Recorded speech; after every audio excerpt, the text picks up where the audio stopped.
Welcome everyone, and thank you for joining my channel again. This is Real Life Matters with Sandra.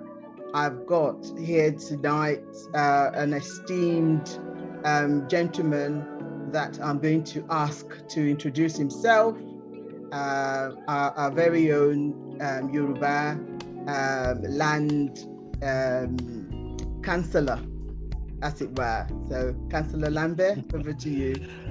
I'll just say a big thank you to my sister,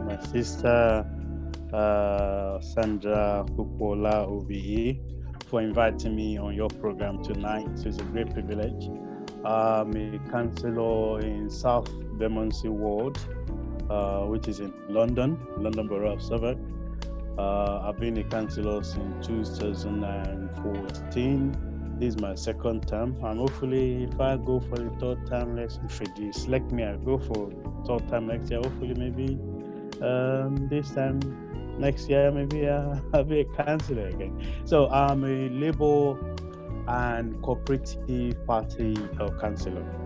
Of course, I'm also the Northeast community champion for Northeast Multi-Ward forum. So yes, simply, that is just me, but my politics goes beyond tribal partisan politics. I'm for everybody, because I need everybody to get me elected anyway. So. Oh, very much so, very much so. Thank you so much for that. I think in terms of your journey and all that, we will come back to that. Later on. What I really want to touch on at the start is I've been doing a series around Cardinal Sins, as you probably know as well. There are, what's said to be 7 cardinal sins. So I'm hoping that we can touch on 2 of those in this discussion. So in terms of avarice, which is greed, is the one that I really want to kick us off with, and just wanted to ask about your views about greed. For you, what does that mean when we talk about greed? What's your views about that? I remember saying to somebody a few years back, may so rest in peace, and this person was well looked after, had access to, everything. I mean, in a very moderate way, but it was caught,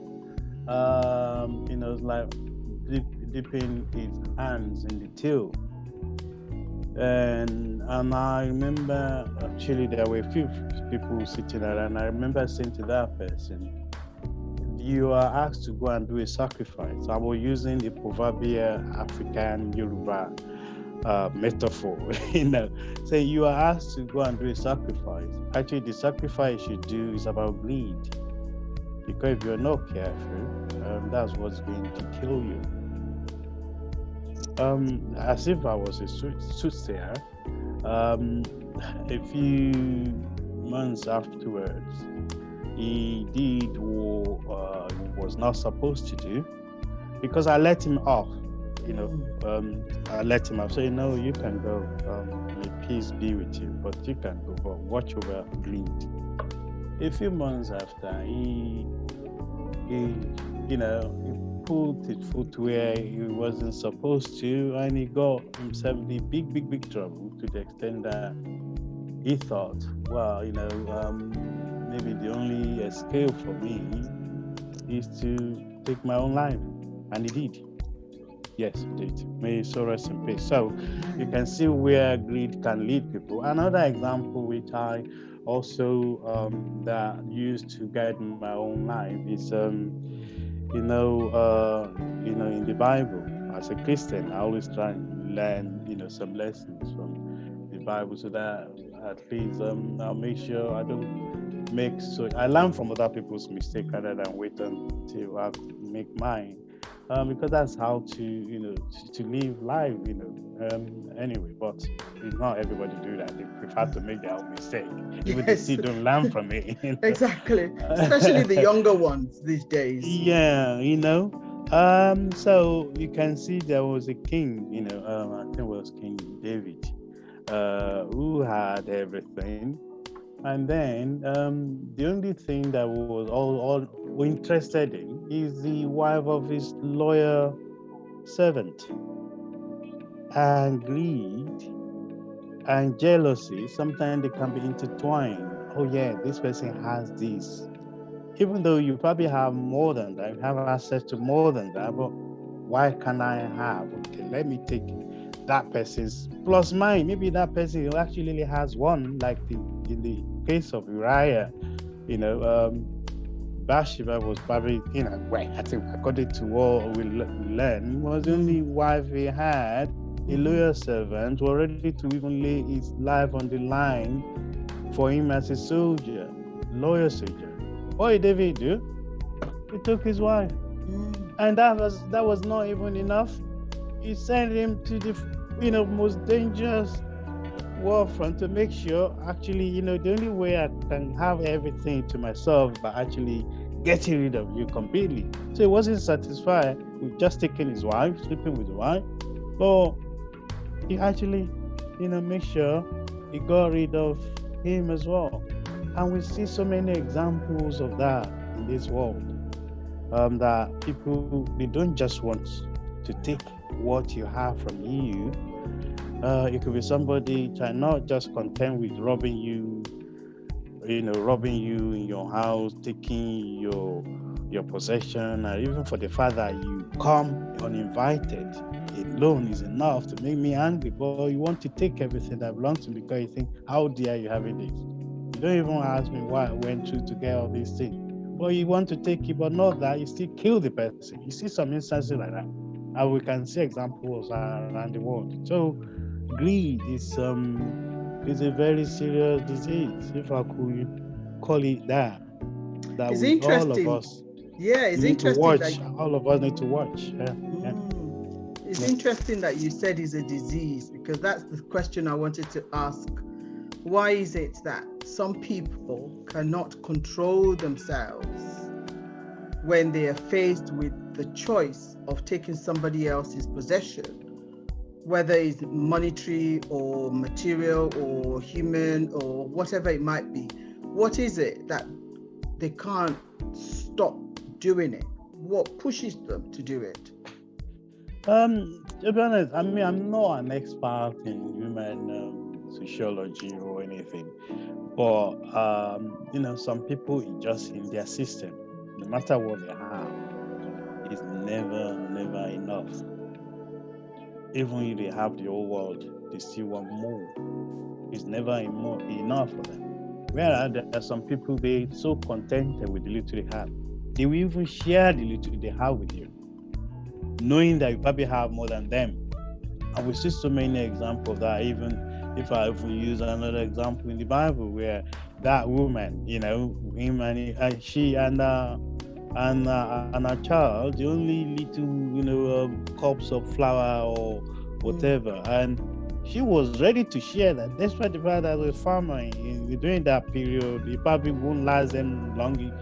She didn't know even when she's going to get another opportunity to fill it. And yet, but she was prepared to share. But there are some, if you look at our political system these days, people who are earning big salaries and so on, we still want more. It's never enough. And you see some people who are, living on peanuts. If you look at so many things they still have to do, people they still have to look after.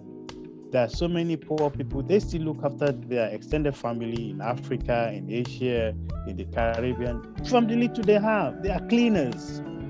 These people earn peanuts.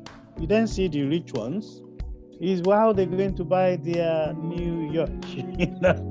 They are thinking about on the next holiday, and it's never enough. Some of them, they're so greedy to the point that they don't even have time to enjoy the money. Because they wake up thinking about money, they sleep thinking about money, and they go to bed, it's about making money, to the extent that some of them don't even have time to actually enjoy life. Whereas some poor people say, no, I'm chilling out. Forget about money. Money is secondary. Some people have fulfilled life being poor than when they are rich. Funny enough, that's why I said to myself one day, I said, I actually don't want to be rich. But of course, being rich is a relative term, isn't it? Yes. It depends on what value you put to it, what is important to you. To me, I have a good home, a comfortable home. I can work tele. I can, okay. Some people don't even have. I have a laptop, and we are doing this program together. Some people can't even afford that. Well, I can afford it. I can, I can eat when I want to eat, go out when I want to go out. To me, I'm contented. Is that linked? Is it linked to your values? Is it linked to your values, or is it something that you yourself over the years have kind of realized that this is what I want, this is how I want to live my life? Or is it something that it's of values that was inbuilt in you by your parents, by your environment, by society? How did you come about to say, I want to be contented, and when I have something, I am contented with that. I'm not going to be going after something that would be detrimental to the values that I hold? How is that? I think you use the word value. Yes. I think that's probably part of it. Of course, if I want to tap into my family background and so on, you can argue that historically they probably were never poor people. They have properties, they have plantation, those days when people will come and borrow money and never pay back, they have to come and work on your farms and so on. These are what I learned in the history of my family. So, however, being rich is also generational. If you don't, even if you work hard and you make more money, you got to a generation where things will start falling apart and everybody start finding their own level, realize it's not as as big as it used to be, and so on. All the extended family, all the children are not even interested in that. So we lost all this, cocoa, coffee plantation and so on. Some people grab them land and so on. I remember my granddad say, in fact, my dad actually, he would have inherited so many, lands and properties and so on. My dad said to me, no, I'm not interested, because my granddad has so many, a couple of wives, which means a couple of children as well, Exactly. And, he said, let them fight over it. I'm not interested. And he said to me, no, just believe in yourself, work hard, and you can have all these things. You will have more than that through your own hard work. So the value of hard work was inscripted, I would say, on my chest, right from. I remember when I was younger, still immature enough in the 80s when I first came to England. My dad, when he sends me a message, will say, "Please remember the son of whom you are." Those days when there wasn't text, there wasn't Facebook, there wasn't email. Yes. They will send you a letter. You're probably going to take about 3 months before you receive it. I got a few of those myself. And I remember my mom used to say the same thing. Remember the child of who you are. Yes, that's the message I go. Please remember the son of whom you are. Which means they keep on reminding you that please, which is the Bible as well. Yes. Saying, please remember your good name, our family name is more important than money, than fame, and than gold. Than gold. So all these are the values. If I come back to the question, so it means something. Yes. So the value you grew up with, and the one they inscribe on your aura from when you are, which means you can never remove it, is there. And that actually the principles of life. And that's probably what we are missing today. Of course, I'm not saying there weren't temptations those days. There were temptations. when you are young, you see somebody who have more than what you have, or somebody who has what you want, but maybe your parents can't give you, and the temptation for you to. But because your parents already told you, don't take what doesn't belong to you. But not only that, they watch you, they observe, and even check your under bed, your under pillow to make sure the temptation doesn't even allow you. It's not because they don't, they just want to make sure you are who you are. All those values, we all get carried away. I have my own story in that. Maybe when you read my book, coming up next month. I look forward to that. Unbroken. Unbroken. Oh, we need to do a session on that one. So it should be coming out next month. So we all go through temptation of various kinds. But if you, this sense of family, village upbringing. Yes. Whereby it's not just your mom and dad. It's your extended family. Not even just those who are related to you in blood. Your next door neighbor. They watch over, they see, I will tell your dad, that alone is even, you shitting your pants because when they tell your parents you are in trouble. But that is not anymore. If you tell a child up and cries to their mom or dad, or their whoever is looking after their carer these days, and the carer rather than say, oh, thank you for putting this child, straight and narrow, come to, how dare you talk to blah blah blah like that. By the time their life can escalate to police, social services, and so on, here maybe before you claim yourself, your name is already everywhere. That's the kind of world we live today. I'm not saying there isn't nasty people out there, but we forgot about that sense of village family, if I put it that way. That you are your brother and sister's keeper. We look after one another. So we now live in a very selfish world. It's about me alone, my family, and that also comes to the earlier topic you talk about. So we live in a very selfish world. Selfishness also can lead to greed. It can lead to all kinds of atrocities. So it's the environment. I like the way you've taken it to the environment in which one finds themselves. Grows up, yeah. So sometimes the environment can encourage greed because everybody surely wants to be successful. Yeah. But does success necessarily mean greed? And does the environment actually encourages greed? Okay. I would say yes. Now look at a child growing up. Our sense of understanding of these things is very, very minimal at a younger age. And this is why we need people around us to guide us, to let you know what is right from what is wrong.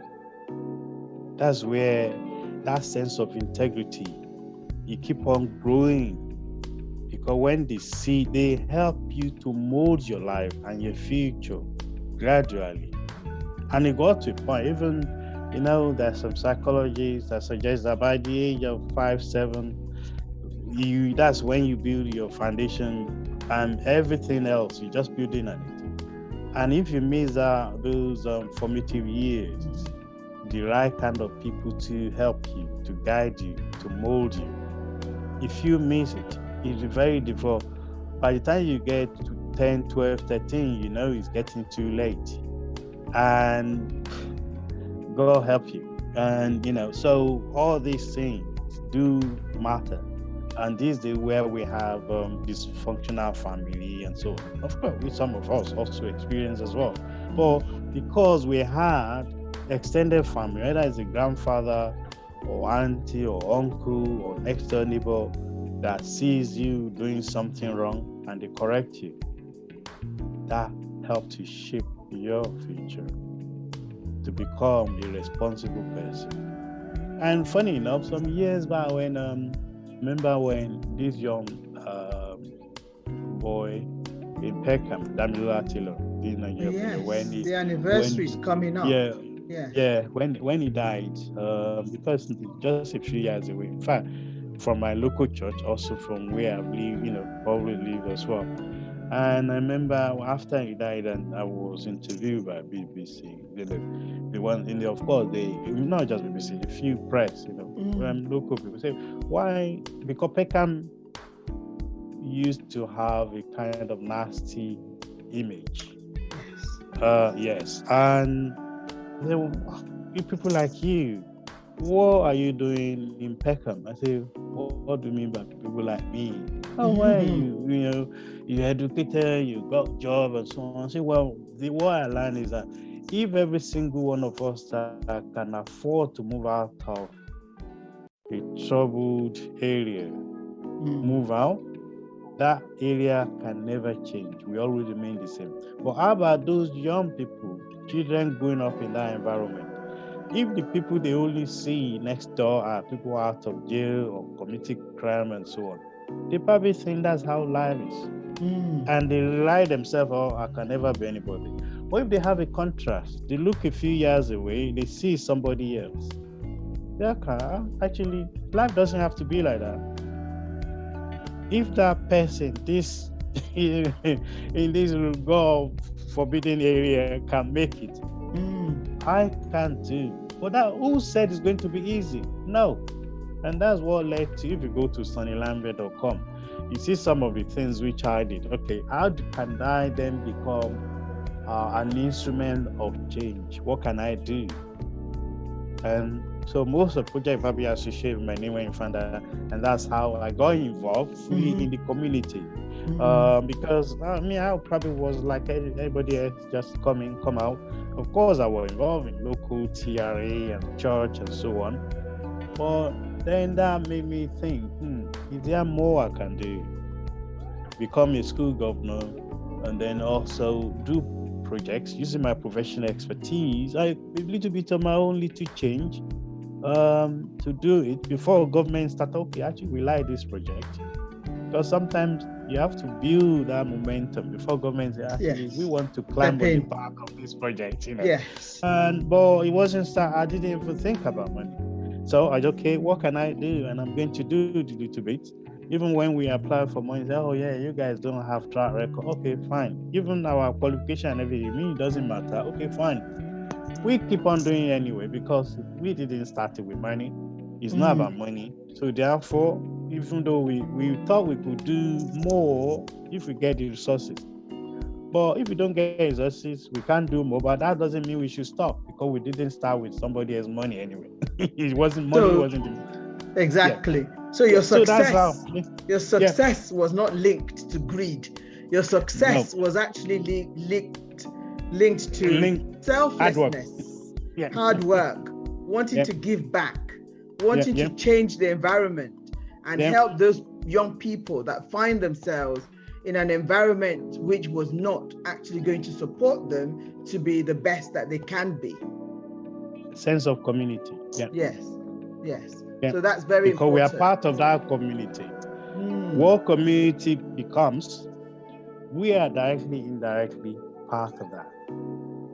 Whether it's positive or negative, that's why we have to look ourselves in the mirror. We can blame the government. Funny enough, this is like I'm reciting the same message I used to say those days when, the politicians say, yeah, of course, because they are elected representatives, they have their own role. But what are the roles we are actually playing? I wasn't actually involved in politics at that time. I was just a member of the committee. And some people actually, they didn't even know which party I was part of. They didn't know. Some of them didn't know. I was only a member of Labour Party, but because I wasn't active, because they won't privilege to that information because I don't go to their meetings and so on. So when I speak, they thought maybe I was trying to defend, the party in government that time. I said no, because I think that was the time when actually the Libem and the Tories were running the show in the borough. And I just speak, as any other, just ordinary person, that, okay, I know maybe the government should have done this. However, what are we doing as members of that community to lift ourselves up, to change things positively. And of course, collaborating, working partner with the government as well. I don't care which level, whether in fact there was no London government at that time, if I could remember. There wasn't London Oh, the government. mayor of London. So the there role was wasn't it was there. just I think it was just local authority and the national government. That was it. Yes, that time. So yes, all of us have a role to play in what becomes our community. Yes. So if you make money and you think just making money is what riding big car, go expensive holiday is the only thing you want to do, good luck to you. But when you come back from your holiday and so on, you still find the community the way you left it. Yes. If you can just take a fraction of what you have, okay, I still want to have a good life, because yes, after all of us want to live a good life. I want to, because that's why I'm working at. That's why I invest in education and so on. So I want, but at the same time, this is where we need to look back and say, okay, actually, if I don't look after all these people who are not as fortunate as me, I won't be able to enjoy the fruit of my labor. Because that's when they think, okay, I want to break his car because I want to break his home. I know how many times my home was broken into, stolen, I had to buy again. At least, I think there was 1 year, the same year, my property was broken into 3 times within a year. Oh, wow. 3 times, the same year. Wow. I think January, March, and June or something like that, if I remember. Same year. Wow. Look, I mean, for the fact that somebody breaks the property, it's a violation. Thank you. You feel violated. That the place you call your home, your space. And talk less of even taking something that doesn't belong to them. You work extremely hard for. But maybe because my Christian values also come. Okay, I forgive you guys. What can I do to actually help you guys to see that life doesn't have to be like this? And so that's part of my journey. Yeah. So really, they violated your home 3 times, and there'll be different reasons as to why they did that, but ultimately, it's taking something that does not belong to them. Yeah. They think that they deserve it, they want it, they go after it, they get it. That's another aspect of greed. Rather than do what you've done, roll your sleeves up, work hard, and then of course enjoy life. The things that you have done in helping those young people to reverse some of those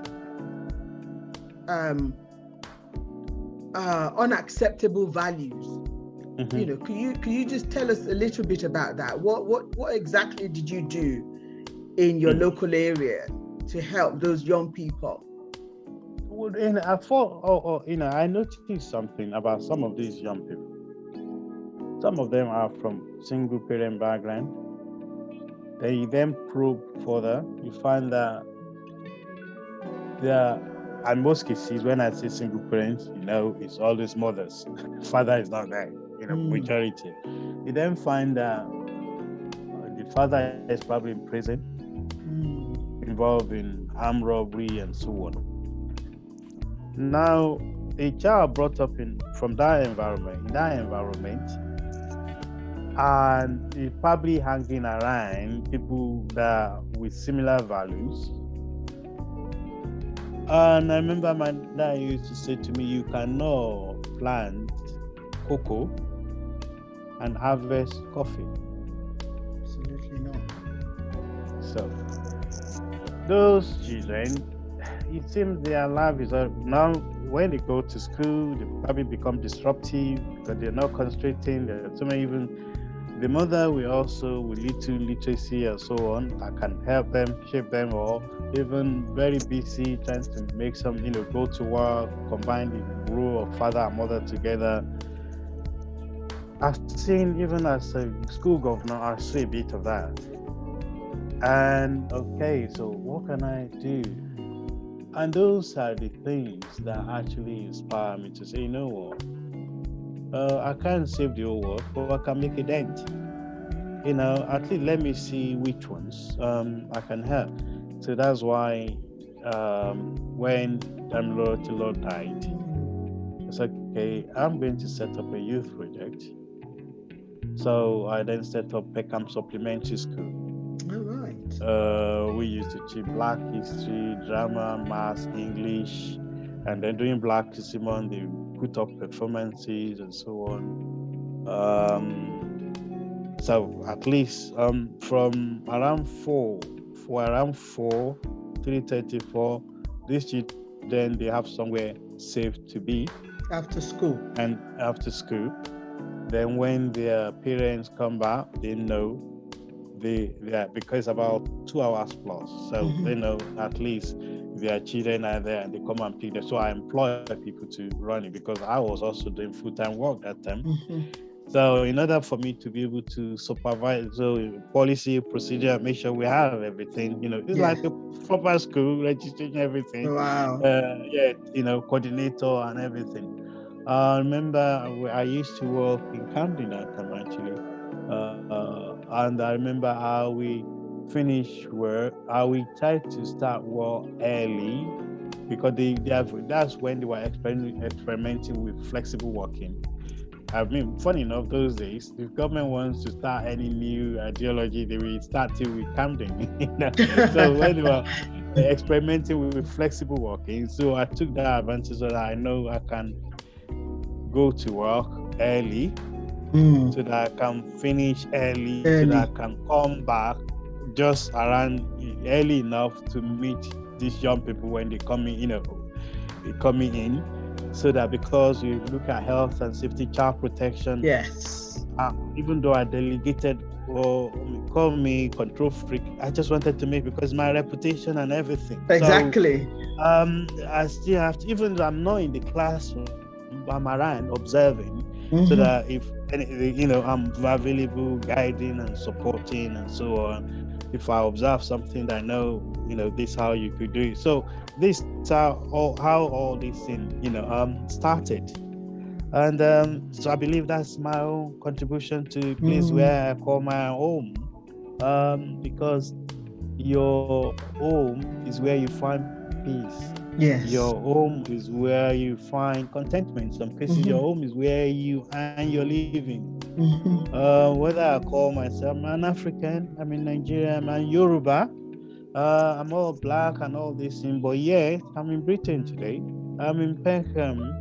That's my home, because when anything happens to me, my family, my wife, my children here are the first people to know, or even they are not around, my next door neighbor, to know and to care before my extended family in Africa, in Nigeria, in Yoruba land, we know anything. And they can't even fly overnight to come and help me. Exactly. So therefore, I say my responsibility is here as much as it's over there, to make sure the environment I live here is as comfortable as possible. I remember one year we had a discussion in my church, St. Luke's. They said, "Who's your family?" A lot of people, my mom, my dad, and so on. But when you got a wider experience of what family means, especially for those who didn't have the privilege of having mom and dad together, then family to you will mean different things. Some people maybe they actually grew up in a home whereby those who are social service, or those people, childminder, or the foster parent, they are the family. And so maybe because of my upbringing or understanding of this, so I could define what family means, in a village sense, an African village sense of what it means to have a family. So yes, family is much, much deeper than just the basic The definition. nuclear. Some people, Yeah. the nuclear, the nuclear. The nuclear Western definition of what family means is bigger than that. And funny, it doesn't matter whether the gender or the ethnicity now, because there are some of our black people that they grew up here, they never knew differently. They are over Westernized and think, yeah, me and my mom, me and my dad, my husband and the children, family. But if you have the privilege of growing up in Africa with African tradition, culture and values as we've been describing, then it's actually much deeper and bigger than that. And there's also some benefits to see it that way, because if you understand it, they can use it to your own advantage.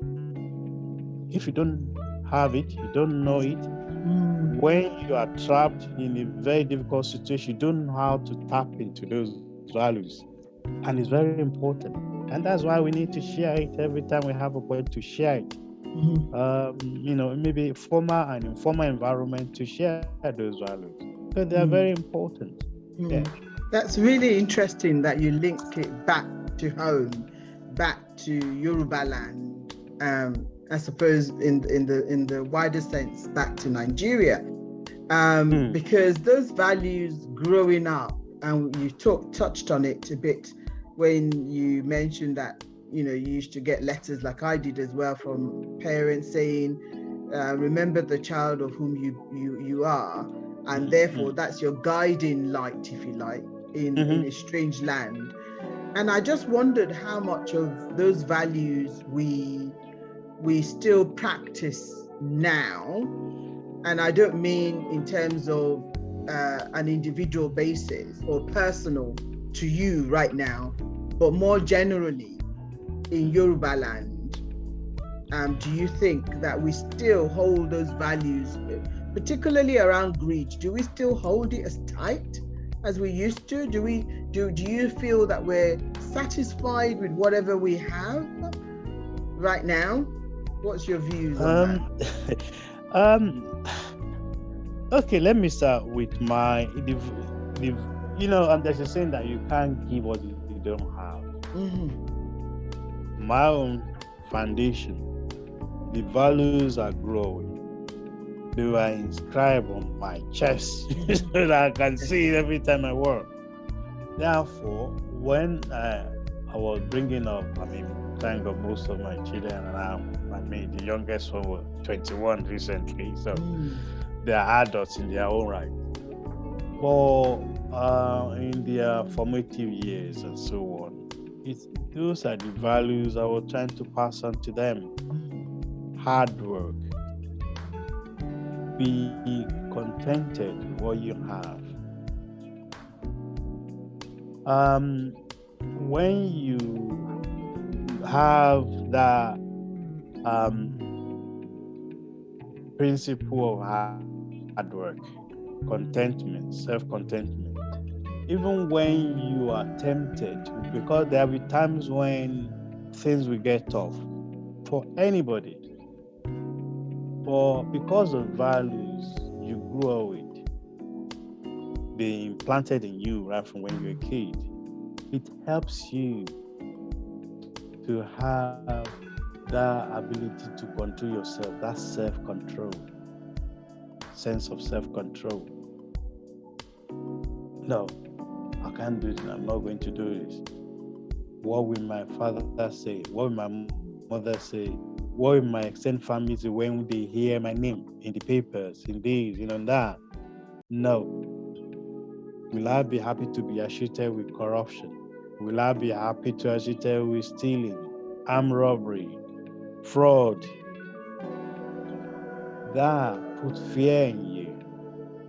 I wants you to do the right thing.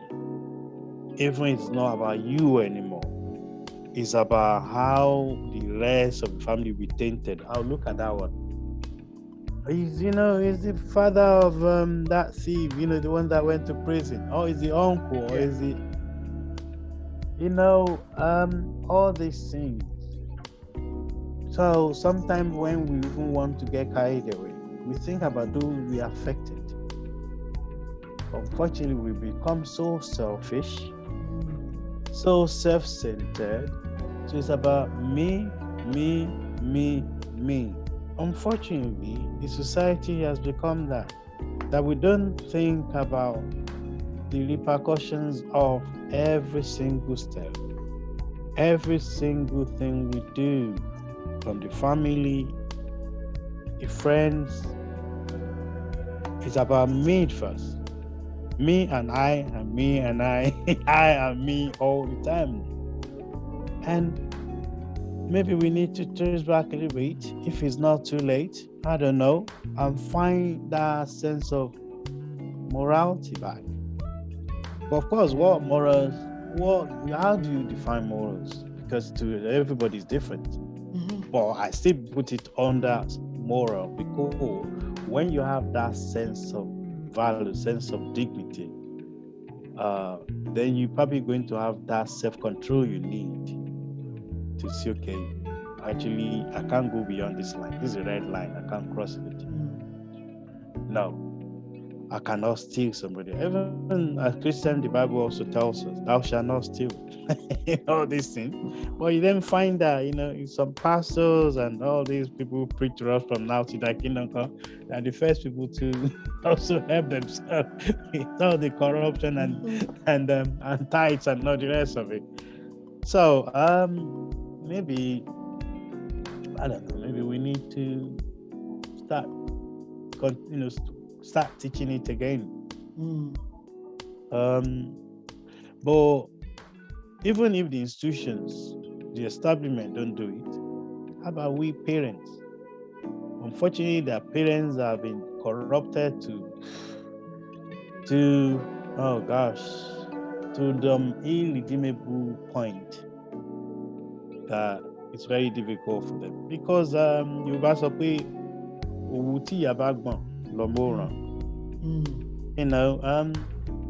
it's what you see your family, your parents do. You think that's the right thing? You probably want to do the same. When you see your father or your mother or your parent, engage in fraud, taking money from different people, not delivering the goods that they paid for, or maybe mixing quality with inferior to make it, So when you do all these things, they are watching.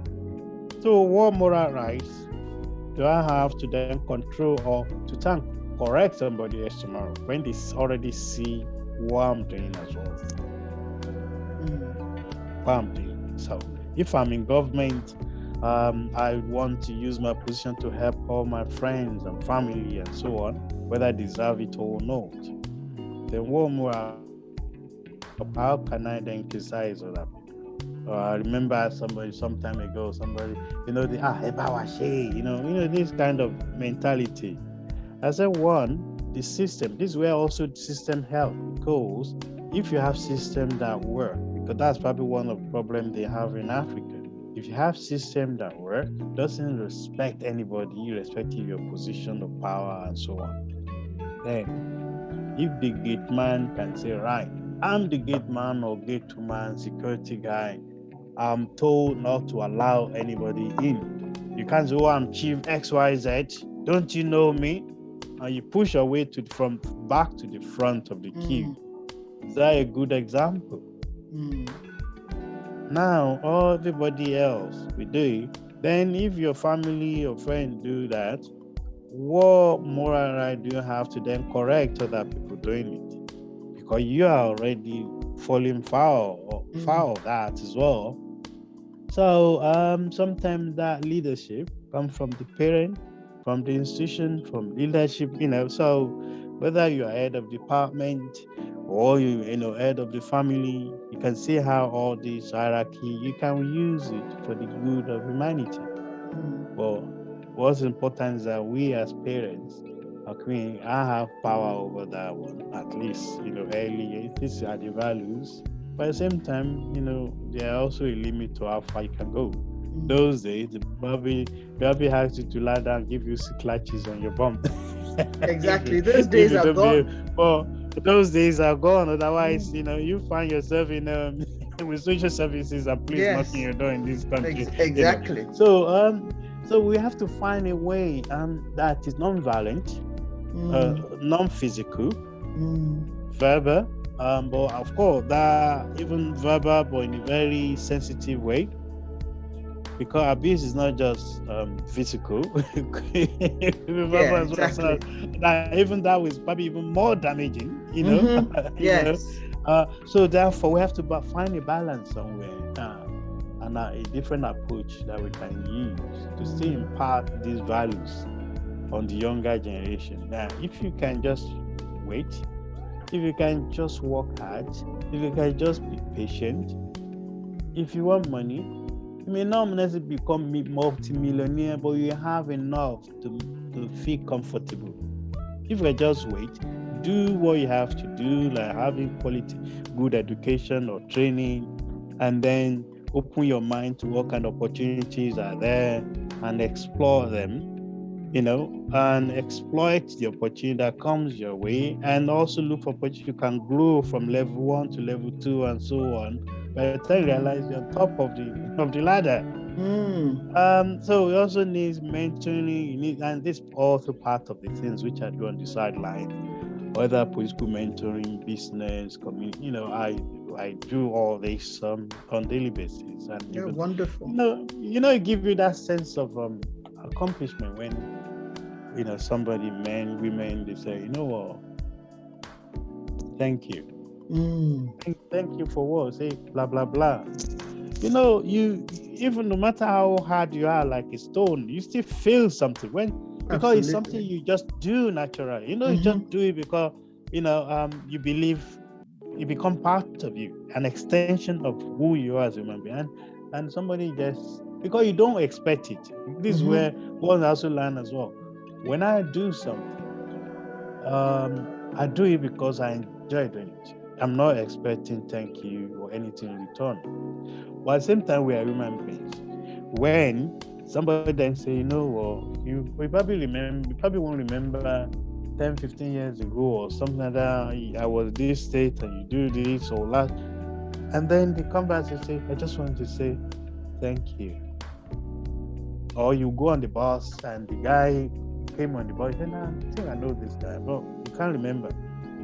And then when you go down, you then see somebody following you behind you, especially in a little alleyway. And I was like, well, how do I cry for help when I say, excuse me, and you look back, said, you Sunny Lambe? Say, yeah.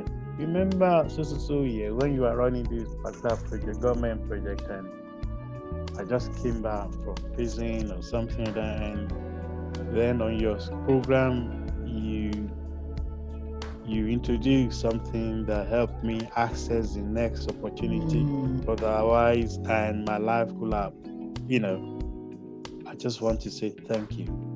It makes you feel that sense of confidence. Even if only one person out of 1 million, you can turn their life around positively. No money can buy that. I mean, maybe it's me, but that's the way I see it. And that's what makes me wake up every day. Because I know you're going to ask that question later on. I will definitely ask that when I come on to the politics segment. But before go on. Sorry. No, go on, please. No, I mean, before we go on to that, I was really enjoying the discussion, and I like the fact that you talked about the implications, the repercussions of one being greedy, and because sometimes people do things without thinking about the implications of their actions, the impact their action would have on other people, because they're so focused on getting what they want at the expense. Yes, the me thing, which is linked to envy, I think, in terms of wanting somebody else's, basically converting somebody else's things. And you cited the example of David earlier on in the Bible, where he converted the woman having a bath and all of this kind of thing, killed her mm, husband, yeah, sent him to the war front to be killed because he wanted that. He was mm, envious of the husband. yeah. So what causes things like that? What causes someone to say, I really feel jealous of that person, my next door neighbor, to the point where they then action that jealousy? I mean, this is just from my own personal understanding about life. There are things we are aware of that we believe we need in life, and we want to work hard together. But not all of us want to work hard together. Some people will use any means necessary together. You can argue that probably the unreasonable one, but let's leave the unreasonable one on the side. So all of us want to be somebody. Yeah. Nobody grew up, I don't want to be anything in life. No, something changed, some chemical or the environment influenced that, sod it, I've had enough of this, and then go wrong path. Every one of us was born with some values, integrity, sense of vision of where you want to be, or something happened that derailed that vision. Unfortunately, there aren't good people around to help you reshape your way.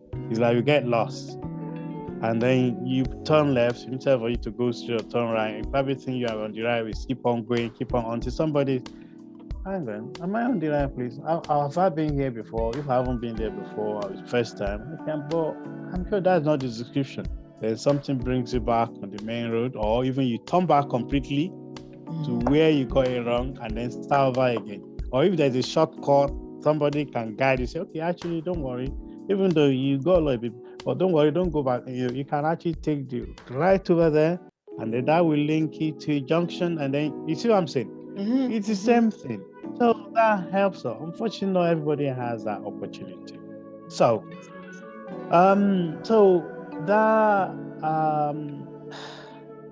our determination to be somebody sometimes can be misplaced. And that's probably what makes some people commit crime. Also, we want to have good family, beautiful children, good wife, and so on, pretty women or pretty husband. We probably make a man want to take another man's wife. Or likewise, a woman wants to take another woman's husband. Why can't it be me? Look at that one. I'm better than this one. I'm still on my own. Whether man or woman, doesn't matter. You feel like that. But this is where also our faith sometimes also helps us. I'm not saying to the point that you can't think for yourself. Because if you are associated with a particular faith and that they share that understanding of how when you get to certain difficult moments, junctions, how you can navigate your way through. I was privileged that one, I had strong family support network when I was growing up, even though everything was all over the place, I was able to navigate through them. And then with my dad being an evangelist, so I have also my grandparents and patriarchy and all the rest of it. So that really helped me, but may not be everybody else. Remember what we were saying about when they send a message, they say, remember the son of whom you are, or remember the child of who you are, something like that. Some parents probably don't do that. When their child brings something home, they don't even ask, where did you get that? When you look at some kids getting killed these days, my child, my son, my daughter is an angel. But when you then probe very deeply, listen to the side talks, not from the parent, then you then begin to put one and two together. that actually we parents could be blinded to the truth. And I've seen so many cases like that we may be blaming the police, blaming everybody else. Or, of course, they have to do their job. But when you privilege to side talks and things like that, when you're in the community, you hear that you realize actually that person may not be the angel everybody thought he or she was. But does that mean he or she deserves to die? Of course not. But unfortunately, because that sense of objectivity sometimes gets lost somewhere if we are too close to that. It could be a friend, it could be your son, your daughter, a member of the family. And that's why sometimes when you find something going wrong in government, that people giving contracts to their friends and so on, is it a right thing? When some people actually do a good job, especially that happens a lot in Africa, especially in Nigeria, there are so many, the commission is ruled 5-6 times, and they just go and share. It becomes a money sharing enterprise. Exactly. So even these people, we find that actually they grew up with so strong African Yoruba values, that sense of moral. But yet, along the line, maybe they met some wrong people, or out of greed, and we're talking about, I want to be this as well. And it's now. I can't wait till tomorrow. Tomorrow is too long. And then if you can't be them, join them, which is a phrase you familiar in Africa, especially in Nigeria. If you can't be them, join them. Even what saddens me, you find some of us who have been here for a long time, for decades, we know the reason why the system in this part of the world work is because nobody's above the law. I mean, you see MP going to prison. Yes. MP go to prison. Oh, I'm a chief's son. That's the end of the matter in Africa, Nigeria. No wonder nothing works. No road, no hospital, no school. I know my old primary school. If you go to stlambe.com, you see, I actually helped them to build a whole wing. And when I spoke to the head teacher, well, they keep on look at it. They show me one just around the corner. They've been working on it for the past 5 years, and they're getting budget, but nothing happened. They did the foundation, but nothing happened. So you can see all these things happening. So I think it's quite it's a challenge that all of us, I think it's not one person. All of us have to think and reflect. So do you think go on, sorry sir, go on. No, I'll just say all of us have to reflect. I believe through that little time we take to reflect, evaluate, and then see whether we're on the right path or on the wrong. And if we know, if we want to admit that we're not on the right path because no school, no hospital, no road, no all these things, we must be doing something wrong. With young people, if I now use example Africans, especially Nigeria, with 7% of population young people, jobless, in a country where there's plenty of money. When I look at that part of the world, I look at opportunities, if the right people are there, whether in the creativity, in agriculture, as you and I did that piece of work we did together. There are so many opportunities. These young people just need a sense of direction. Unfortunately, people are too busy doing other things. So we need to reflect in every position we are. It's part of also our education system. I believe even in Africa as well. Most of them did here. You have to reflect every now and then. Sometimes I take time out to do that personal life, to reflect. Okay, what am I doing next? Exactly.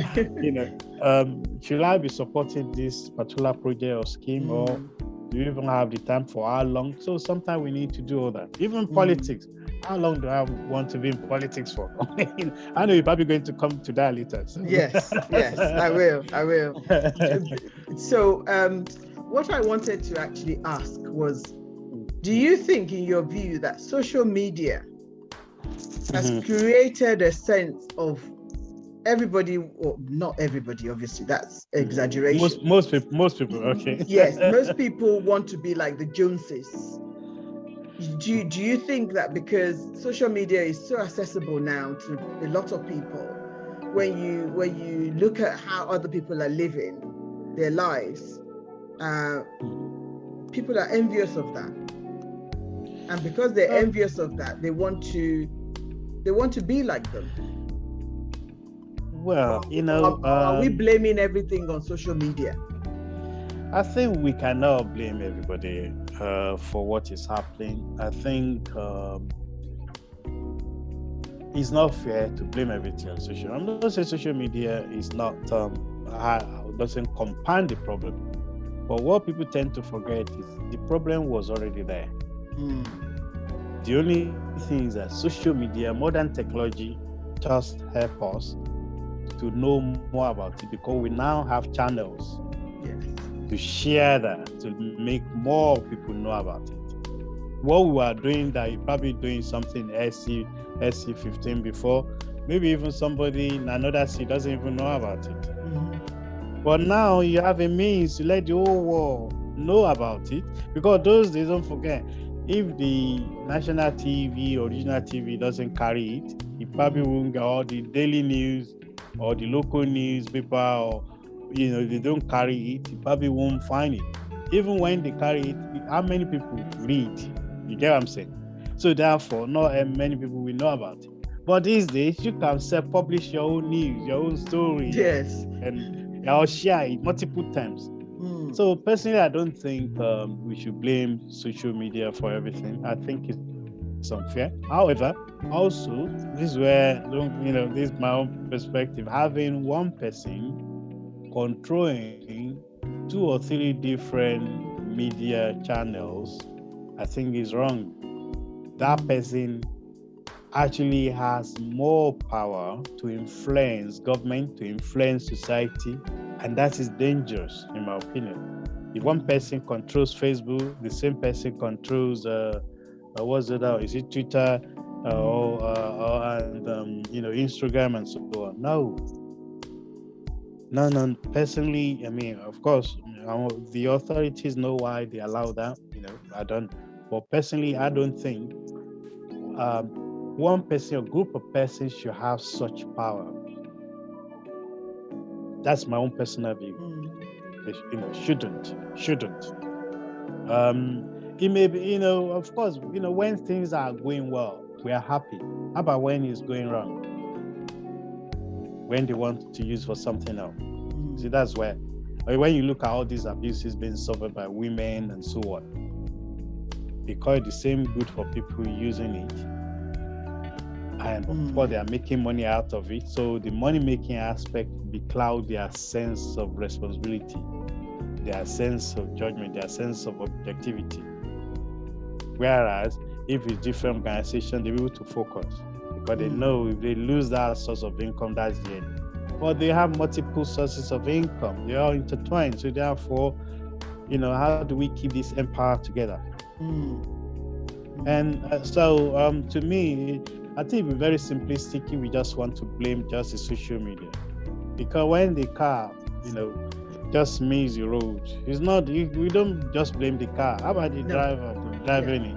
Is it driving too fast, or did he or she service the car to make sure it's roadworthy? You get what I'm saying? Yes. All these things. Or he has a brake. Why can't he apply the brake? Or did something distract? You get what I'm saying? So there's so many things. You might want to blame the car. No, it's not. There's so many. So the same principle we apply to the social media.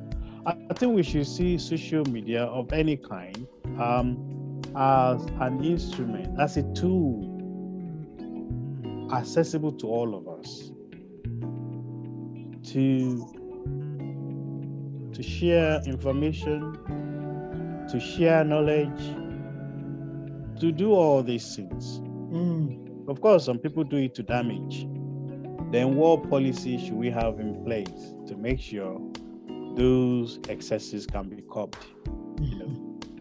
To whether it's racist, whether it's sexist, whether homophobic, whether Islamophobic, all these things, to make sure nobody has anywhere to hide. And also importantly, personally, I don't think anybody should have an alias. That's my personal view. Unless you work for, I know it's difficult for some people, especially if you work for, for secret services and so on, but there should be a kind of name that is closer so that, in Yoruba, we say, Tomoba Madan, la ṣe lórúkọ. Yes, so you know which child to call.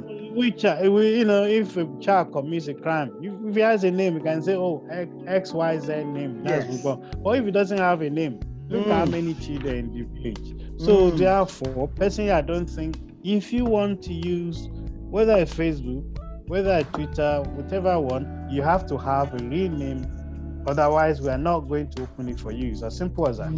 And so the government should ensure that, because that ownership, if I tweet anything, it's on my name. Therefore, I have to be very careful before I tweet anything that will damage anybody else. Until we do that, I don't think, we may be blaming the social media, which I say it's a channel. It's a channel of communication.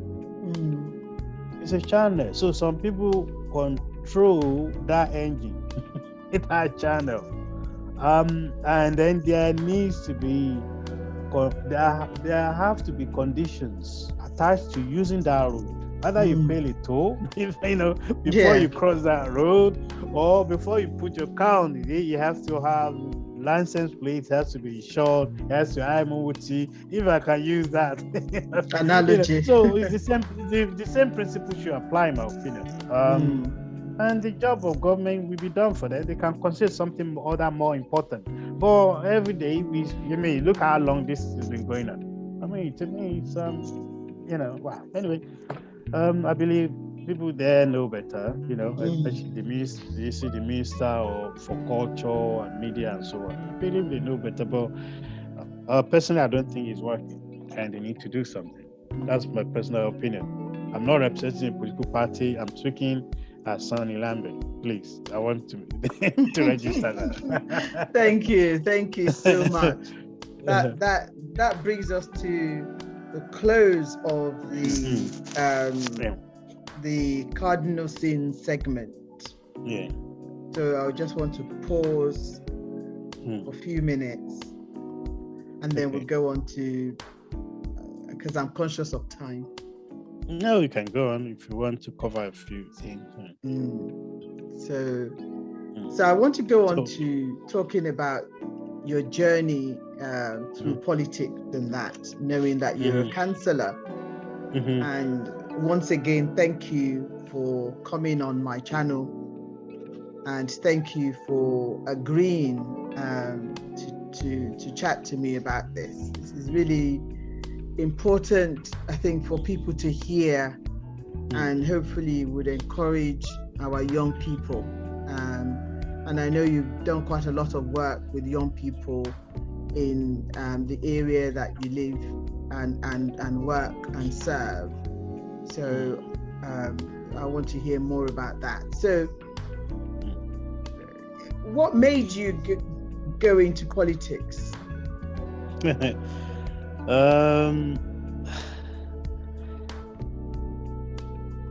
Okay. Just like everybody else that are involved in politics, I believe they have some knowledge, some expertise they can use to affect change positively, either through policy making, advocacy, and so on and so forth. So my decision to get involved in politics is not different from all those reasons I gave. However, I was actually reluctant to get involved in politics. I don't know if I've shared it before within one of our chats and so on. I was privileged to grow up in around the Awolowo family in Nigeria. The president Nigeria never had.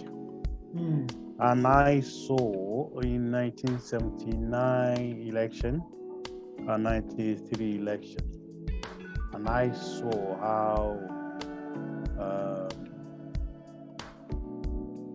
he was denied the opportunity to lead Nigeria. And this is a person with vision. You can look at the old Western region. Nigeria was, even Nigeria had TV station even before France. We have the Cocoa House, the Premier University, and Liberty Stadium, and so many fantastic things.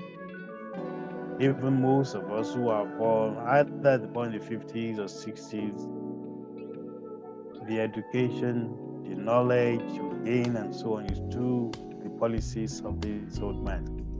But yet,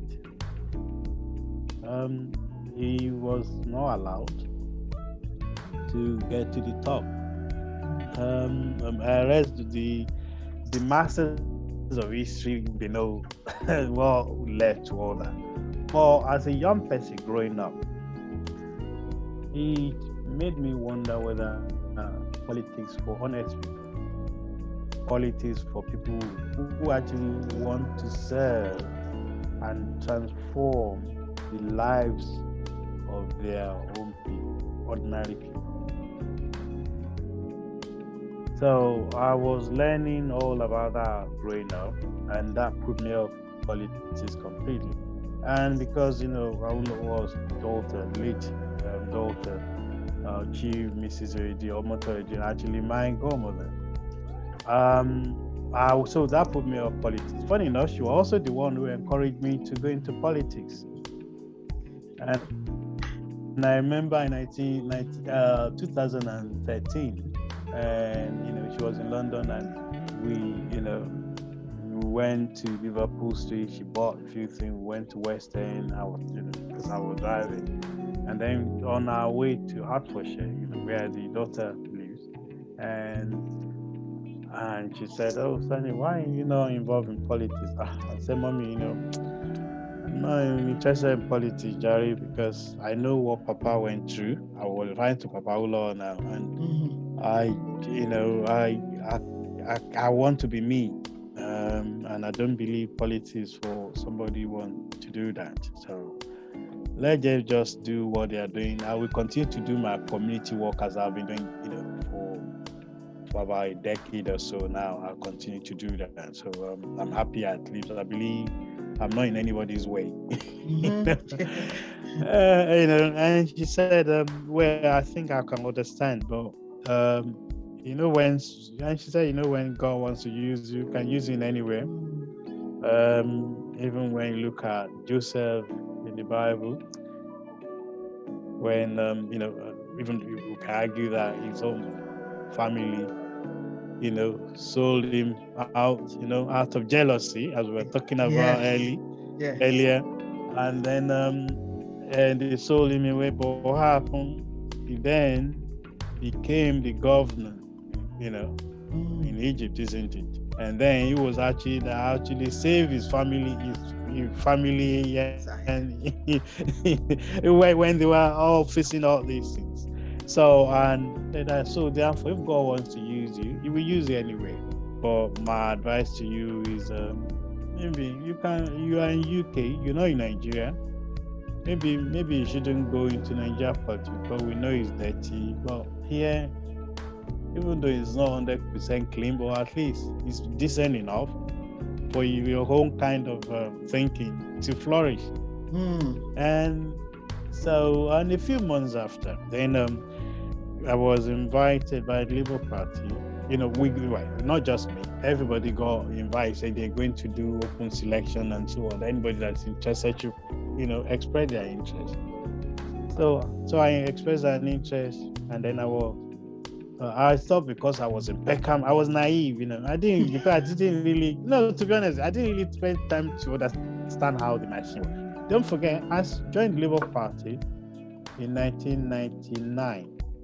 I joined the party, but I was already a union leader in the post office, first union leader for part-time postal workers, from 89, 90 up to 1994.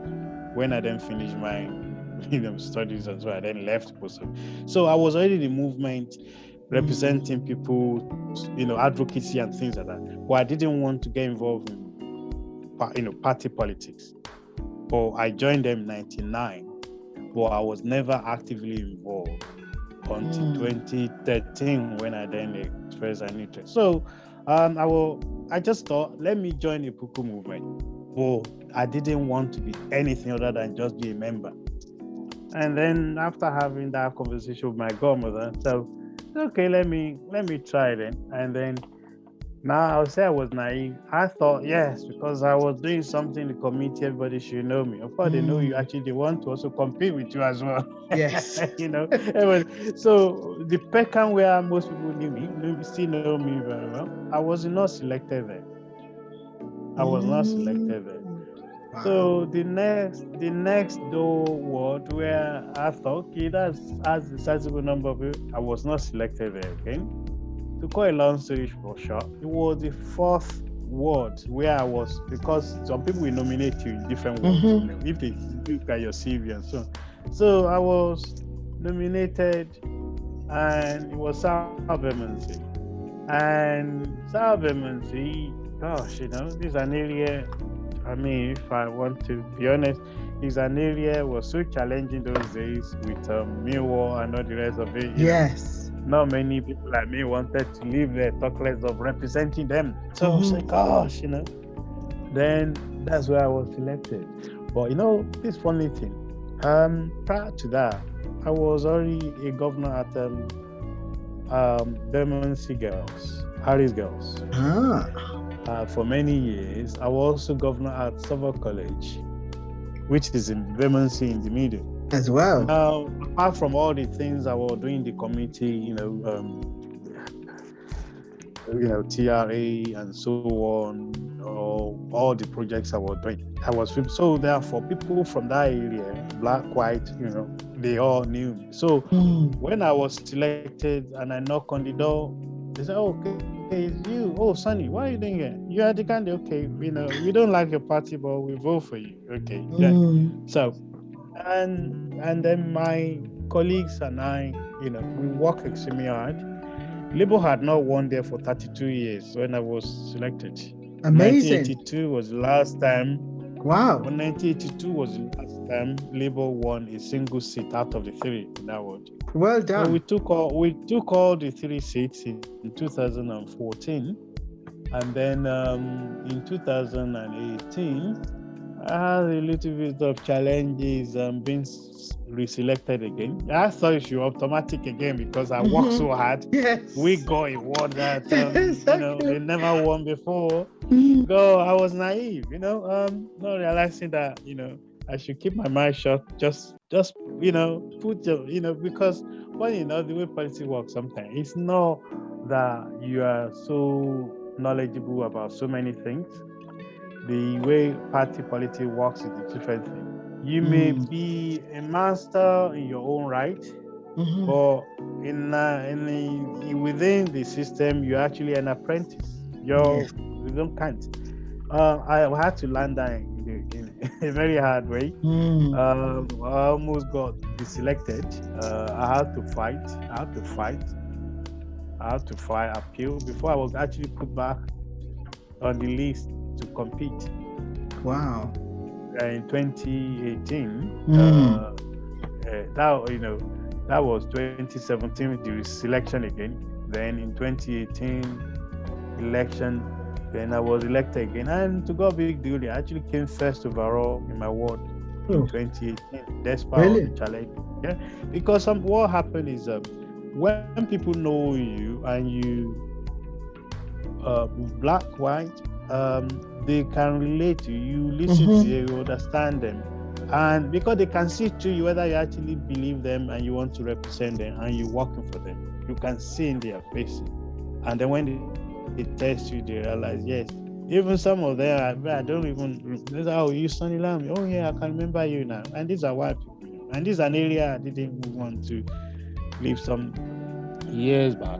So if God wants to use you, so what I can take from that is every step human beings want to take in life, we take them. That's why I use the example of Joseph and all these other people. I never thought in a million years I'll get involved in politics. I didn't want to get involved in politics. I gave you the example of Nigeria, how I grew up, all that shaped my thinking about politics. Oh yeah.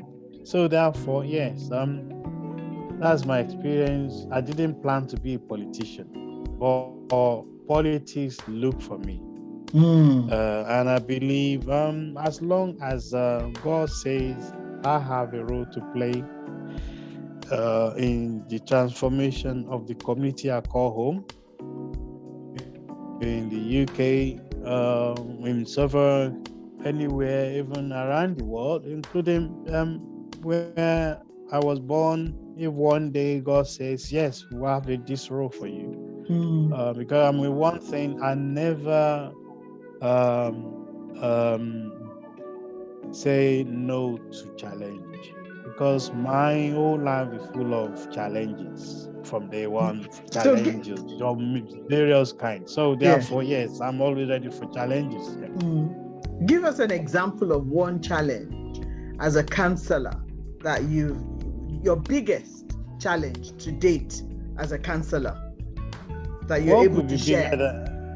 What could be bigger than you, a place where you never thought you actually ever live there because of experiences and so on, and also because politically, even if your own party was going to win in that award, you're probably going to win just one seat out of 3, not the whole 3.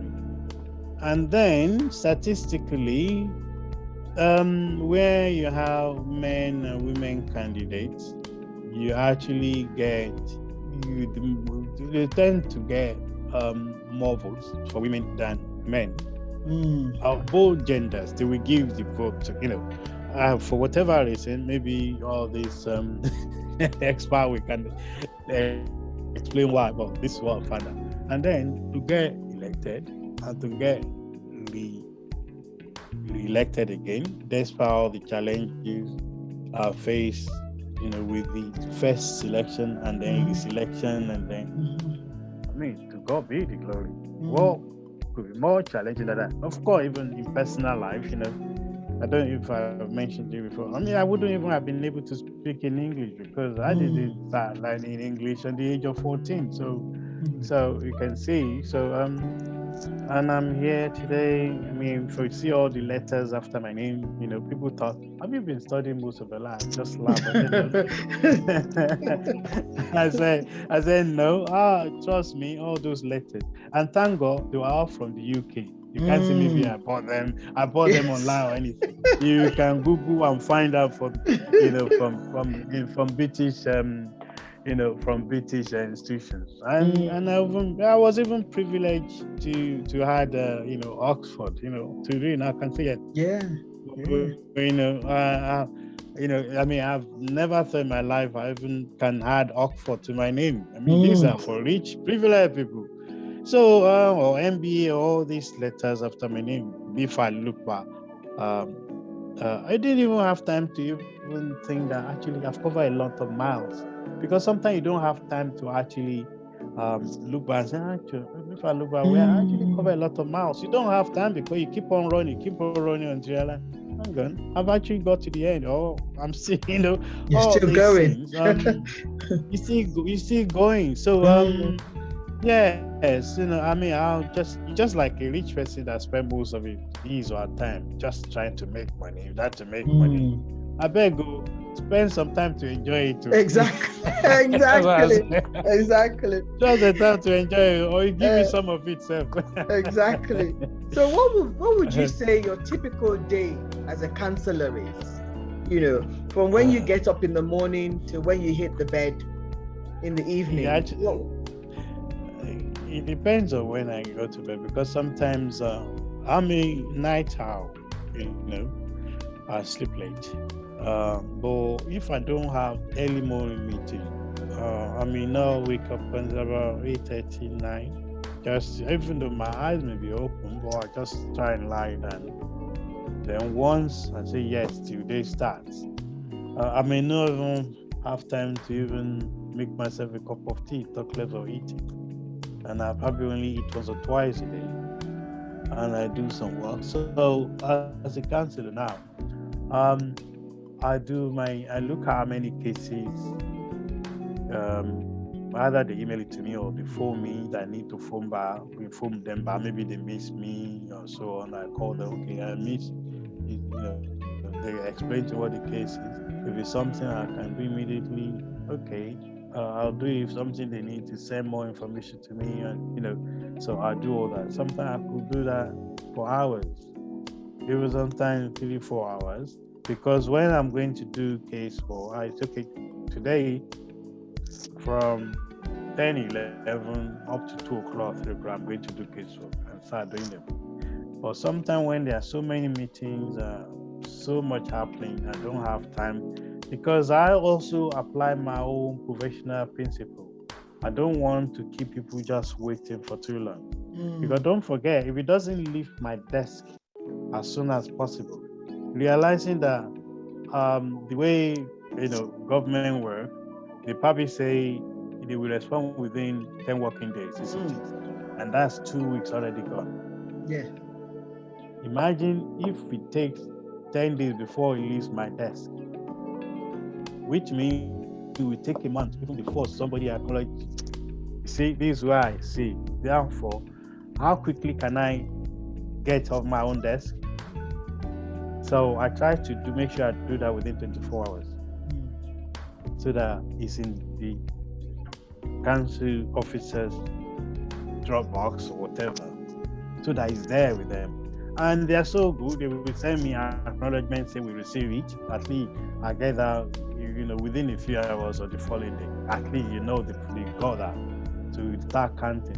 If it's something that is not complex, and they are so good as well, some of them within a few days, you can say, okay, if it's repairs or something, we're going to deal with it. If it's something that may be a bit complex, it's okay. This is the person that is going to deal with the matter. However, it might take a bit longer and so on. So that understanding is going on. And then plus that, you have to go and knock on doors. We don't just wait until election. Even this morning alone, today Friday, and tomorrow morning, at least for 2 hours, going to knock on doors to ask people what are the issues that are affecting you in this area.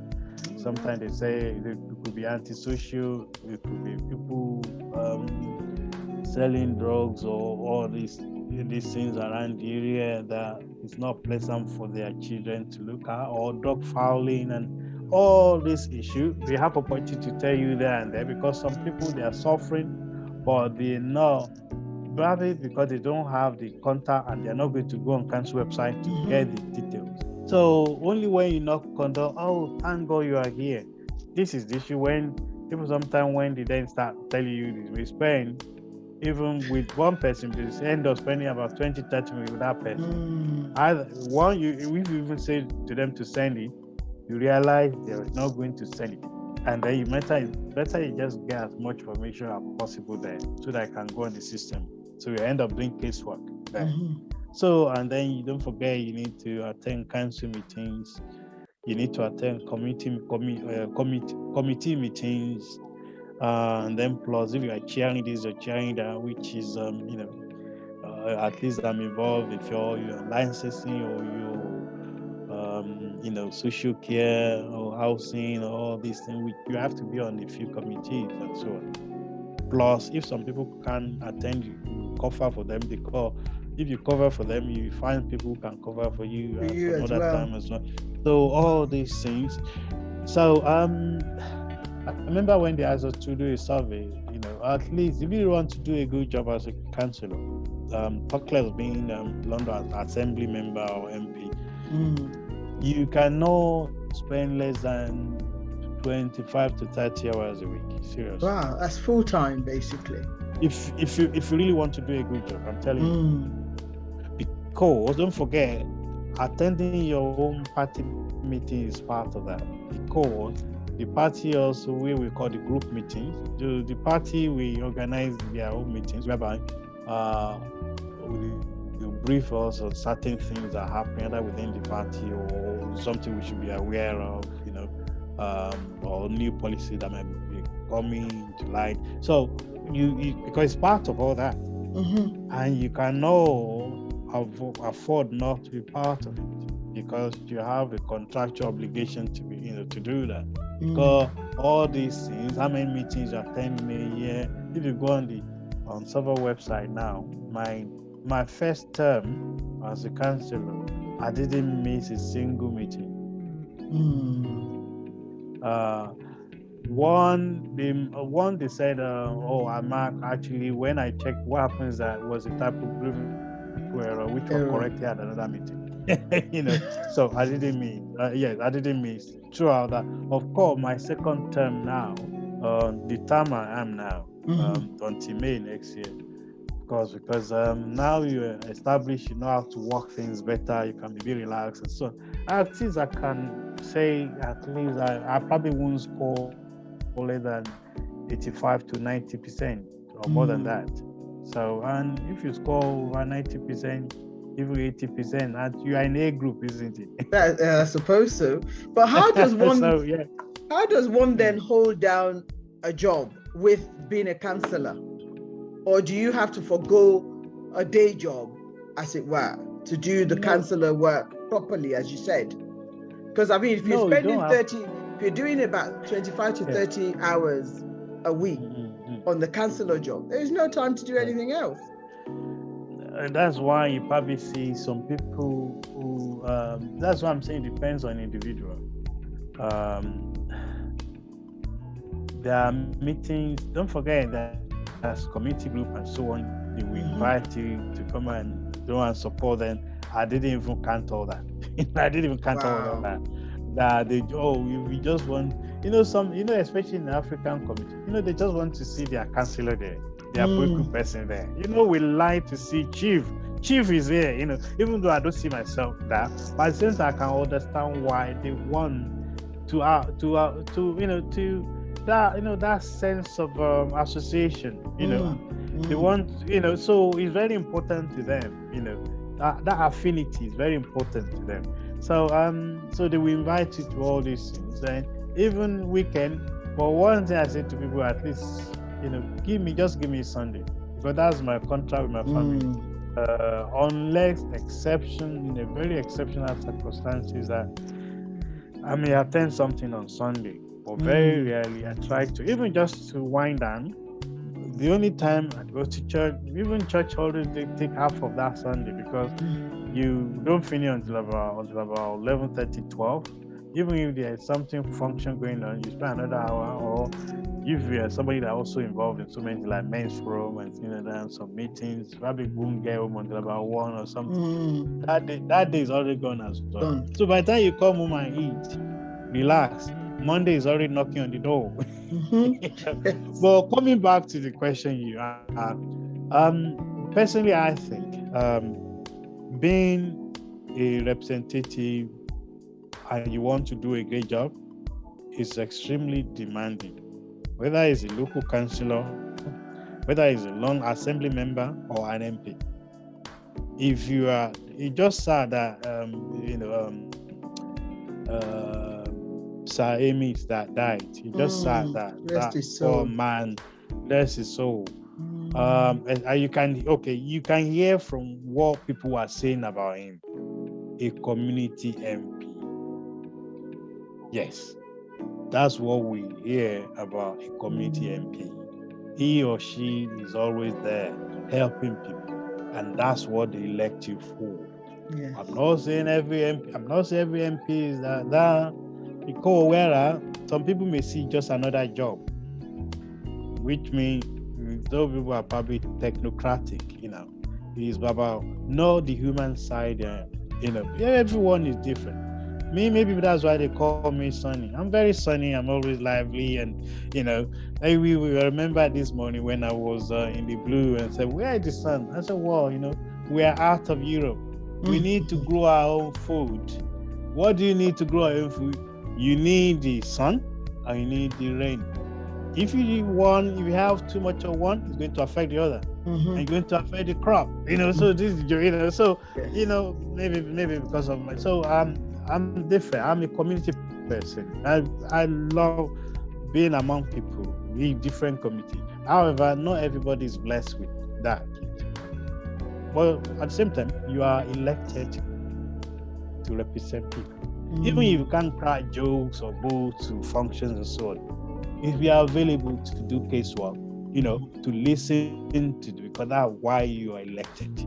But so each of us have some strength and weaknesses in those areas.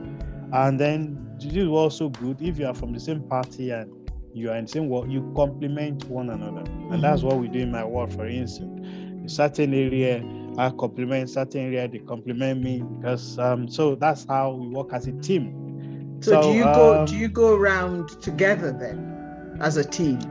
Oh yes, we do. I mean, for last Saturday, for instance, Friday and Saturday, we went together when it's convenient. Don't forget, for instance, for me, for instance, you can say technically retired in terms of baby making. I'm retired. Yes. If your youngest is 21, he's 21, so I'm retired. Whereas, my colleagues, for instance, they just started their life, you guys are still young or have young ones, or just even thinking of how to find the first one. So therefore, that's why we complement.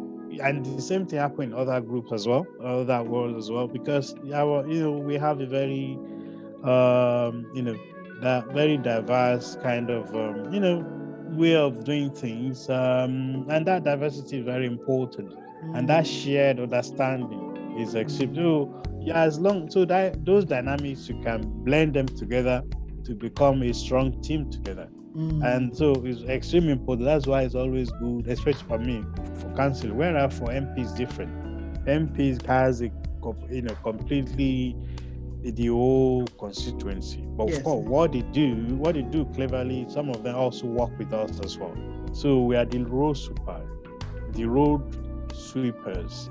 So we are more embedded in the community. Of course, if there are certain cases that are more difficult and they need their input, and they help us to deal with all this. So we all work together, we collaborate, especially if also you are from the same party, also helps as well, because the dynamics will work better. Whereas for the opposition in different direction, it could complicate things a little bit. Well, yeah.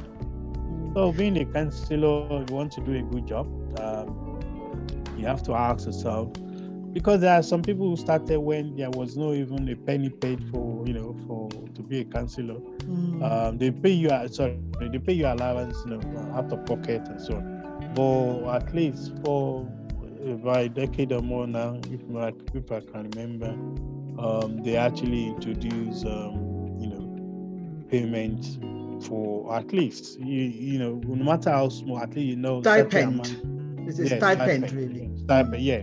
So which you get every month, and if you are sitting on certain committees or head of either you're a cabinet person, which is equivalent to being a minister or something, like that, or like me, who's chair of you could be a chair of committee or chair of a patrol area, like me, chair of committee champion for North in multi-ward, yeah.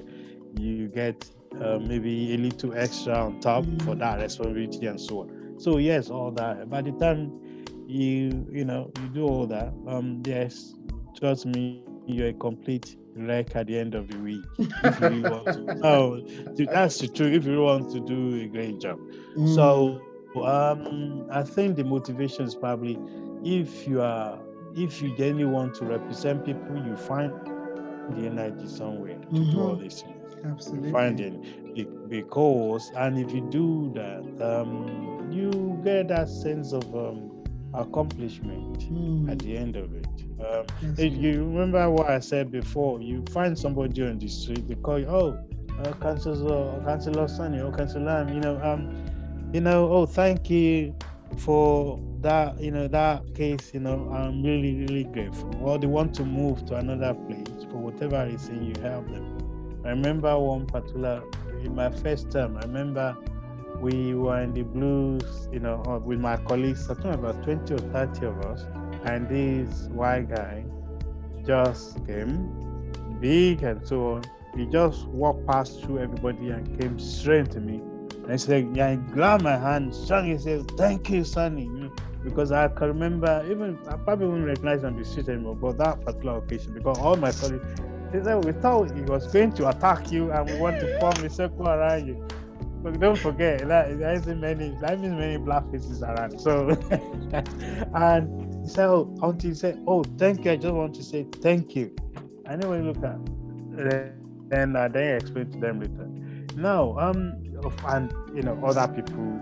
I mean, people that look like you as well. You get what I'm saying? And for especially those people who are not used to, because there's artificial tension between our different communities before, and then to see somebody from a different ethnic background, especially white person, coming to you and saying thank you in public or see you on the bus, it makes you feel that yes, you are really serving the community you promised to serve. Yes. Because when I was elected, I said, I don't care whether you voted for me or not. I will represent everyone, irrespective of which party, your color of your skin, your gender, to the best of my ability. So that's what I try to do every day. And that's why sometimes I may be doing some casework around 2 a.m. Yes. Sometimes wow. I can start casework from 12 in the night. Because I need to get in the box so that the following day, while I'm still sleeping, because I check that to make sure I don't have a meeting the following day. So therefore I can have extra sleep. Yes. So while I'm sleeping, they are doing the work. Because if I wait until the following morning, one, I may not have time to put it in, and another day is gone. So I rather, if I'm still awake in the night, because that's why I'm not calling anybody, I'm not disturbing, it's just email. So I prefer to deal with my work through email so that it's sitting there for them. It's up to them now to read it at their own convenient time. Yes. That's why I love, if you notice, I love WhatsApp, because I just send a message. I don't like phoning that much because I don't have the time to chit chat on the phone. I rather cook it, draft what I want to say and send it to you and report back. If we then need to then follow up later on with a phone call, I'll do that. I try to avoid phone calls because I don't have the time. It takes time. I do not have the time to phone calls. I don't have the time. So, yeah. Thank you for that. So have you ever, because you said you talked about representing everybody regardless of color, age, ethnicity, background, and all of that. So as a councillor, have you ever experienced discrimination, and how have you dealt with situations like that, if you have? I mean, oh yes. The thing is that it's part of the occupational hazard. I'm not saying it's fair, but you've come across that. But it's not common, to be honest with you. People would rather bite, you say bite your lips or bite your tongue. Yeah. Bite your tongue. People probably bite your tongue. But you can see the undertone that it's like you invading my space, kind of saying, have you finished? Can you move on? Kind of thing. We can notice that. But it's not common. The worst thing, some people probably won't open their door or anything. I'm not saying in terms of blatantly use racial language or racist language or things like that. No, of course, some people, sometimes if you are not careful or a matured politician, you may think there is a racial undertone in what they are saying. You may misconstrue what they're saying, but if you've been around long enough, you can understand. I'll give you an example. If somebody is saying that I've been on the waiting list for all this long, and I was born in this place, I grew up, my generation, and this. Now, they may say other things, but if you just call all that out and try and understand, he or she has paid his or her dues, contributed and everything, and yet he or she feels that I can't access what I think I should ordinarily be able to access, and some other people are put on top of me. Now, whichever color of your skin, gender, or anything, it's about fairness. That's what I can pick out from them. Yes. And that's why, irrespective of all the ranting and everything, okay, this is about fairness. I say it's about fairness, isn't it? Say yes. Now you see, yeah, you get what I'm saying. We're getting somewhere. Okay, what do you want me to do? I remember I've seen a few cases like, okay, what do you want me to do? I know you couldn't do anything. Try me. Have you spoken to me about it before? No, because I know you guys, you're all the same. I said, now you are insulting me. Because this is Sunny in front of you. I'm not everybody. If I don't deliver, blame Sunny, not everybody. Say, Sunny, you promised you didn't do anything. Okay, all right. Okay, this is it. And then after a few days or weeks, I've solved the person, you know what? I just wanted to say thank you. I've seen cases like that. So sometimes people may have a different impression before. It could be even because of their own past experience. That's why you have to grow above that. And that's why if we don't listen to one another, we won't understand why people are who they are. That we weren't born like that. No child was born racist. No child was born sexist. No child was born bad or a criminal. Something pushed them. And this is what I try to understand. That's why I try as much as possible, irrespective of course, I'm a human being. Sometimes you woke up at the wrong side of the bed one day, you feel somehow. Yeah, we are all human beings. But I try to rise above that. Try to listen with them, empathize with them. Then you get the gist of what it's all about. Actually, you realize got nothing to do with race. It's just that because we focus too much on the color of the skin or gender, we miss the point. And any of us can fall in that trap. Of course, sometimes you look at one person, you feel sorry for that person because actually it's got nothing to do with race. Yes, they're just frustrated because you're just frustrated. That's why we have to be careful before we attack racial nature. I'm not naive. I've been called all sorts of names in my life. Trust me, I've punched in the face before I go into politics. Yes, so I'm not naive at all. But at the same time, I never allow my previous past experience, negative experiences to influence who I am now. Otherwise, you walk around with a destroyed mind. Spirit. Yes, spirit. Thank you. With spirit. And is that me? No. That's why I'm called Sunny. See? That's good. So I conscious of time, and I just want to wrap up with a couple of questions before we finish. So do you feel that you've reached the height of your career, or do you see yourself becoming a member of parliament? Is that your next goal?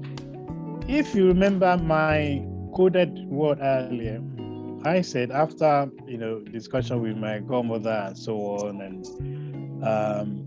and with my experience to date, if God wants to use me, who am I to say no? But one thing I promise myself, I will never impose myself. I'm not that greedily ambitious. No, but at the same time, if I look back in my life, I never turned down opportunity to serve. If I remember, I gave you the example when I was in the post office. I probably didn't go too much into details. In 1989, I was only a few years in the country and so on. I came in the 80s, 89. And then I was elected the leader for part-time postal workers. I only said one or two was in the meeting. Those who are born here, Black, white, Asian, Caribbean, name it, they were at that meeting, over 200 or more. They said, we want Sunny to represent us. And some people, I remember some of my Nigerian and Ghanaian, We feel sorry for him. Oh. He was only here. He was only in Judeo country yesterday. Yeah, and you don't forget, they were setting up to fail. I said, but I have you guys to watch my back. If I fail, it's you guys that fail. I know I don't have everything, but I rely on you guys. You know, what you were saying, you had that phrase before. Yes. You people are my clothing. You're going to protect. So you are my strength. Yes. You're going to protect me.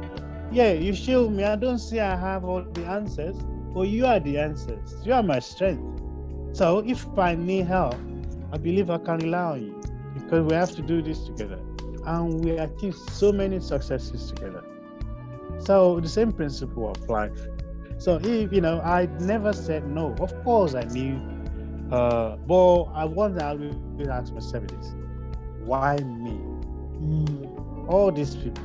It's not that I force myself. That's why I don't. Even if I go back to my school days, when I have opportunity to become president of school, or head prefect, or school, captain or football captain, all these roles I played. I remember I never forced myself. It just, okay, all right. And I never say no. I don't impose myself. But at the same time, when I'm choosing to lead, I never say no. I'm always ready to serve.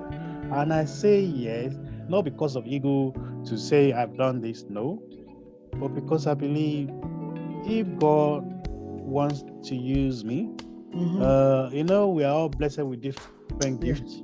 In the Bible, Ephesians chapter 4, verses 1 to 13. And 12, precisely 12 and 13. But if you can read everything, we are all blessed with different gifts. Well, it depends on how we use it. Some will be politicians, some will be pastors, some will be ministers, some will be evangelists, some will be all these things. And that's the way I see. I didn't want to be a politician. I told you the history. That's why I allow God to direct me. Even I was on priesthood training. A lot of people didn't know. And then I pray over it. I said, no, I'm too much of a sinner to be a priest. So I withdrew from it. Well, it's not because anything, because anything I believe God can never give you more than you can bear. So if this is where my faith, comes in, I believe every step I take is because it's meant to happen. Yes. So I just pray that I take the right steps, and then God will guide me. If I'm using God, because that's who I am, and I believe whether God is a man or woman, doesn't matter.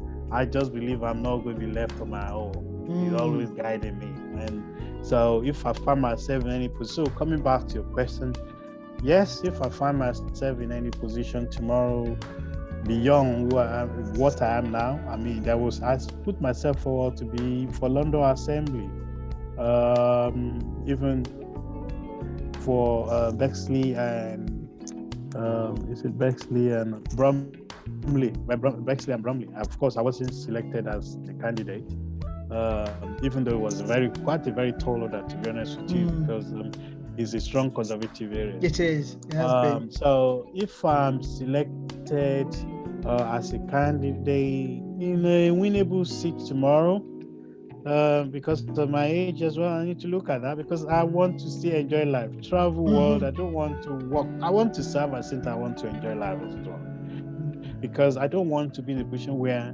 I'm put in a position just like another tick box. No, I don't do tick boxes. I work. So therefore, if I believe I cannot, this is why I said to my colleague, if I believe I cannot serve them 100% anymore as I'm doing now as a councillor in my ward, nobody will tell me before I give it, say, thank you, I've had a nice day. Because that's so, every position I find myself, I see a position of responsibility I need to deliver. So whichever way, either as as a London Assembly, as MP, or anywhere in the world I'm asked to serve, by God's grace, I will serve 100%, and God give me the strength, the grace, full health to deliver. So, yes. Amen. So wonderful roundup, I think. But before we actually finally round up, as you prepare for re-election in 2023, and I pray that it's so 2022. 2022, you mean? Yeah. Next year. I'm thinking about somewhere else, which we shan't go. I know. No, don't say that one. We're going to re-election next year. How are you preparing for this? Have you started to prepare for it? Oh, I mean, that's all part of what I said earlier about this knocking morning. On doors. I was knocking on doors. Tomorrow morning, we're doing the same because we have a contract. All of us as councillors or those who are standing for the first time, there are a certain number of campaigning sessions they have to do and get involved in. So, I've done 2 hours this morning. Tomorrow morning, I'm going to do another 2 hours. So a few weeks I've been doing, at least you have to do minimum, I think 10 or 12 hours a month, plus all that things I described to you, Yes. So you have to do that. So you have to do that a month. So yes, that's part of the preparation. Of course, it's still on the backdrop of if I'm selected.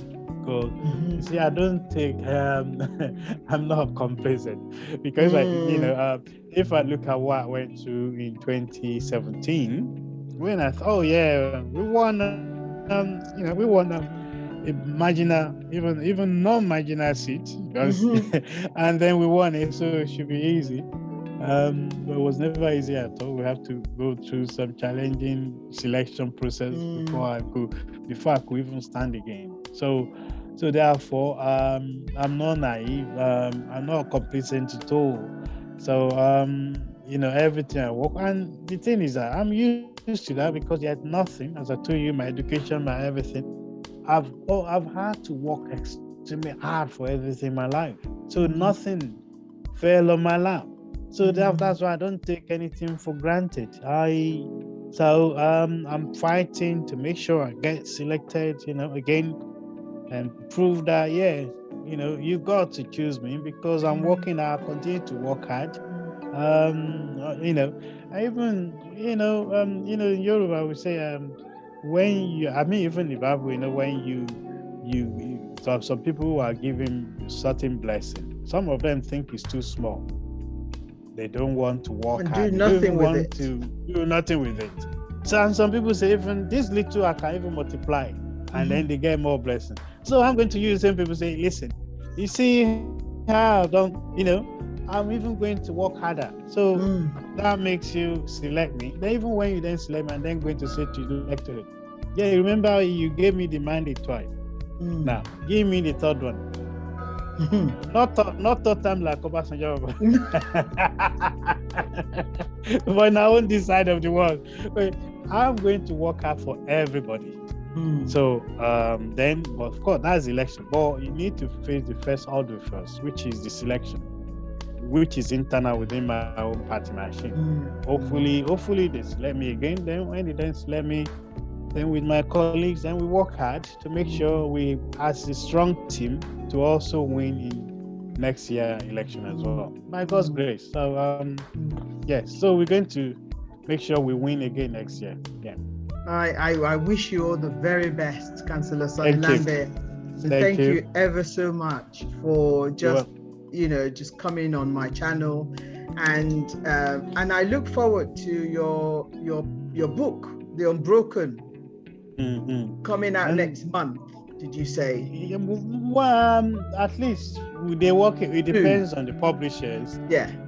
It depends on publishers, but in fact, with me, if I leave this interview now, there are certain things I need to do to approve the final bit before they can then do their own thing. But I haven't given them the final go ahead, and because I haven't had time to read it properly, that's why until I have the time to actually dissect everything. Otherwise, you do something, then you realize, oh, maybe I should have done this, and then take your time. So yes, and of course, if anybody wants to know more, they can go to sunnylambe.com or at Sunny Lambe which is all my social media. So yeah, tune in. Yeah, wonderful. I'm sure, no doubt, people will be really, really interested. So I'm really grateful for you coming on my channel. And to my viewers, I would say, please just make sure you share, and also like and press the like button if you want to see more of this. And also let me know if you want to see anything else that you want me to bring to you. I would be very much happy to do that. And I look forward to catching up with all of you soon. Take care. And thank you. Thank you.